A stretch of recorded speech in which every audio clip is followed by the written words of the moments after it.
India news हट, भारत की खबरें सच्चाई के साथ। कांग्रेस सांसद ने आगे कहा, हमें लगता है कि ये इस्तीफा सरकार के दबाव में हुआ है। शायद सरकार ने उन पर ये फैसला थोपा है। ये देश और इसके लोकतांत्रिक मूल्यों के लिए ठीक नहीं है।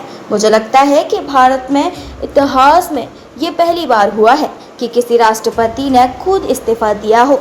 सरकार हर हाल में अपनी मनमानी करना चाहती है और ये बात सबके सामने है।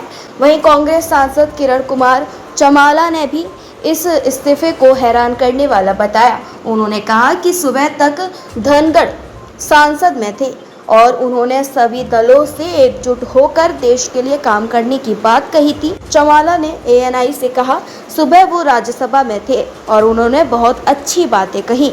उन्होंने कहा कि सभी दल मिलकर देश की बेहतरी के लिए काम करें, लेकिन शाम होते होते ये इस्तीफा ये समझ से परे है।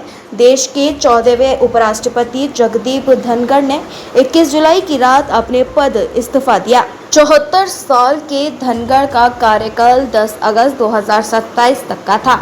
उन्होंने 10 जुलाई को एक कार्यक्रम में कहा था, ईश्वर की कृपा रही तो अगस्त 2027 में रिटायर हो जाऊंगा। धनखड़ के अनुच्छेद 67A के तहत राष्ट्रपति द्रौपदी मुर्मू को त्याग पत्र सौंपा। लिखा, स्वास्थ्य की प्राथमिकता और डॉक्टरी सलाह का पालन करते हुए मैं भारत के उपराष्ट्रपति पद से तत्काल प्रभाव से त्याग पत्र दे रहा हूं। उन्होंने पत्र में राष्ट्रपति को उनके सहयोग और सौहार्दपूर्ण संबंधों के लिए धन्यवाद दिया। प्रधानमंत्री और मंत्रिमंडल को भी सहयोग के लिए आभार जताया। हालांकि राष्ट्रपति की मंजूरी के बाद ही उनका इस्तीफा प्रभावी होगा। कांग्रेस सांसद इमरान मसूद ने भी इस इस्तीफे की टाइमिंग पर सवाल उठाया। धनखड़ साहब दिन भर संसद भवन में थे, फिर 1 घंटे में ऐसा क्या हो गया कि उन्हें इस्तीफा देना पड़ा। हम दुआ करते हैं कि अल्लाह उन्हें लंबी और सेहतमंद जिंदगी दे, लेकिन इस इस्तीफे की वजह समझ नहीं आ रही।